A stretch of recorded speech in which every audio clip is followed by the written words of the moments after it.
Reactive training systems. So as a general rule, you want to maximize your recovery and push down as much training volume as you can. So those two things become a balancing act, or as we call it sometimes, it's about maximizing your throughput. Now, what we mean by that, it comes from an analogy that we use quite a bit in terms of stress management. I call it the kitchen sink analogy. If you imagine your body and your body's recovery processes as a kitchen sink, it's kind of like this. All the stressors that you have are inflows into the sink. You know, you might have just one spigot flowing into the sink, or you might have several. Pretty much all of us have several. If you do more training volume, then you're turning up the inflow. There's more stress that's flowing into the sink. The drain then is your body's recovery process. The drain, the outflow, is your body's attempt to deal with those stressors, adapt to those stressors, and improve over time.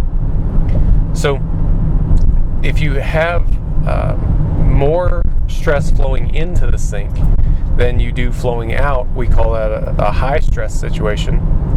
If you have less inflow than you do outflow, we call it a low stress situation. And when the two are balanced, that's a medium stress. That's right where we want to be most of the time. So the only thing about this analogy that's maybe atypical is that the size of the drain is adaptable. Your body is adaptable. Your recovery processes, your rate of recovery is not fixed. So the size of that drain is going to vary with time. Now, an easy way to think of this, if your diet was poor and you were unable to get sufficient protein, let's say, then that's going to have a negative impact on your recovery process. So it's easy to think of that, and you can imagine that as the drain shrinks, so it's not able to process as much water through the sink at a given time. Your body's not able to cope with as much stress at a given time. So just like that, you can adapt to higher levels of stress and improve your body's ability to tolerate stress and workload over time. That's called an enhancement in work capacity. That's also a thing that happens, and you can imagine that as an increase in the size of the drain. You're increasing your body's ability to cope with stress.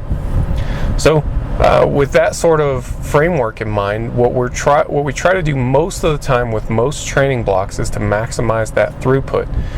It doesn't do you much good if you put more stress into the system, more water into the sink than you can process, than you can handle at a given time.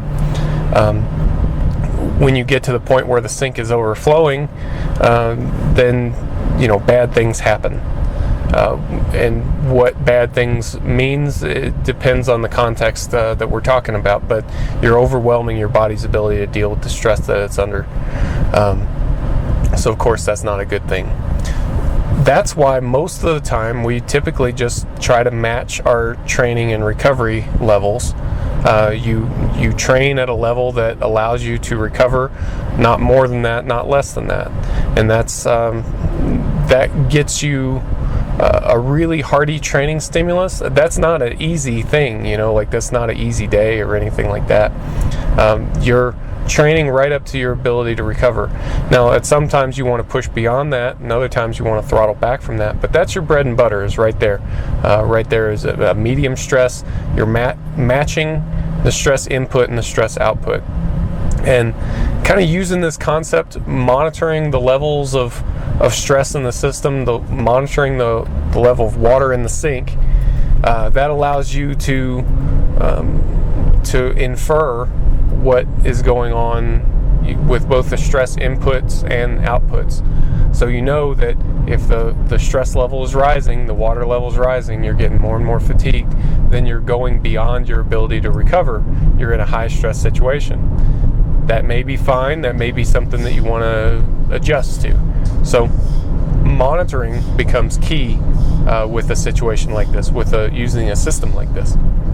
And it's also extremely, extremely beneficial to dialing in workloads for a particular lifter.